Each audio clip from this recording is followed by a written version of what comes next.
प्रत्येकाला प्रत्येकाचा पक्ष वाढवण्याचा अधिकार आहे.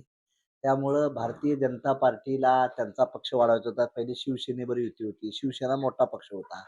शिवसेनेचा यूज करून त्यांनी भारतीय जनता पार्टी मोठी झाली. त्यामुळं आणि आता माझ्यासारख्या पक्षाला त्यांनी का घेतलं नसेल, तर त्यावेळेस अजितदादाची राष्ट्रवादी आणि शिंदेची शिवसेना आल्यामुळे मोठे प्लेयर आल्यामुळे छोट्या प्लेयरची गरज वाटत नसेल. त्यामुळे आपण त्यांच्यावर नाराज न होता, आपला पक्ष कसा शतप्रतिशत वाढला पाहिजे, ही आपण भूमिका घेतली पाहिजे. या मताचा मी आहे. आणि मी राष्ट्रीय समाज पक्षाची भारतीय जनता पार्टीवर अलायन्स केली ते आदरणीय लोकनेते गोपीनाथ मुंडे साहेबांनी. पण मुंडे साहेबामुळे एक आश्वासक चेहरा होता, विश्वास होता.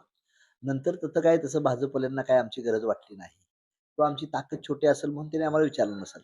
त्यामुळे आमची ताकद मोठी करून आम्ही पक्ष राष्ट्रीय कसा बनवू ह्या दृष्टीनं मी आज 4 राज्यामध्ये माझ्या पक्षाला मान्यता मिळालेली आहे.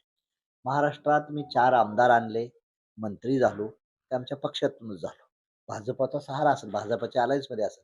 भाजपने आम्हाला मंत्री केलं, पण आम्ही बी त्यांना मुख्यमंत्री करण्यासाठी मदत केली. आमची काही 2-4% मतं त्यांना मिळाली असतील. त्यामुळं अलायन्स होत राहतात, जात असतात. त्याच्याबद्दल एवढी काही काळजी करायचं काम नाही. आपला पक्ष मोठा झाला पाहिजे या भूमिकेने आम्ही बहुजन विचाराच्या दृष्टीनं सर्व समाजाला, शोषितांना, वंचितांना या देशाला प्रस्थापित व्यवस्थेला हादरा देऊन एक बहुजनाची संघटना मोठी व्हावी म्हणून राष्ट्रीय समाज पक्ष निर्मित केली आहे.